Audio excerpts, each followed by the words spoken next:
My next video is on tympanic membrane. It is a semi-transparent membrane. It forms the partition between the outer ear, that is the external acoustic meatus, and the middle ear. Okay, it is 9 to 10 mm in length. So it is like this, in the outer ear and also in the middle ear.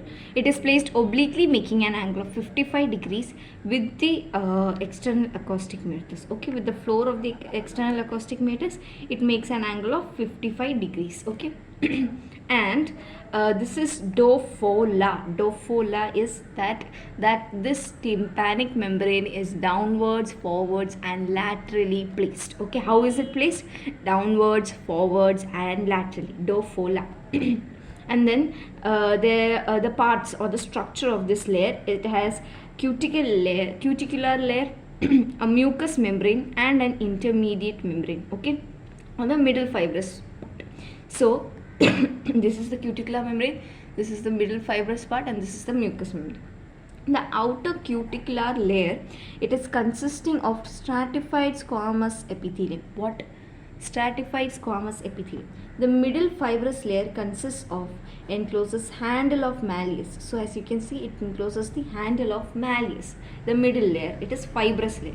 The outer layer is cellular layer, cuticular layer, stratified squamous. If you will put your ears, if you would have put earbuds in your ears, you would find wax. So that comes from this cuticular layer. Okay, then comes inner mucosal layer, that consists of low columnar cell layer epithelium. Okay, now the two parts are there, pars tensa and pars flaccida. Pars tensa and pars flaccida.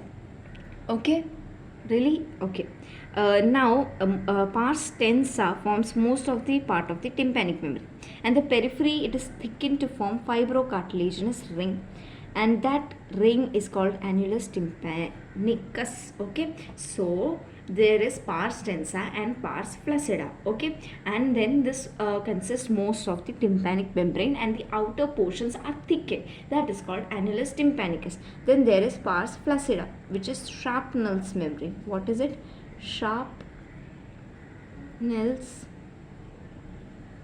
membrane. Okay, now triangular area between the anterior and posterior malleolar folds. Okay, so there is a triangular area between the anterior and the posterior malleolar folds. So there is an anterior malleolar fold and there is a posterior malleolar fold. So between these two anterior and posterior malleolar folds lies the triangular area.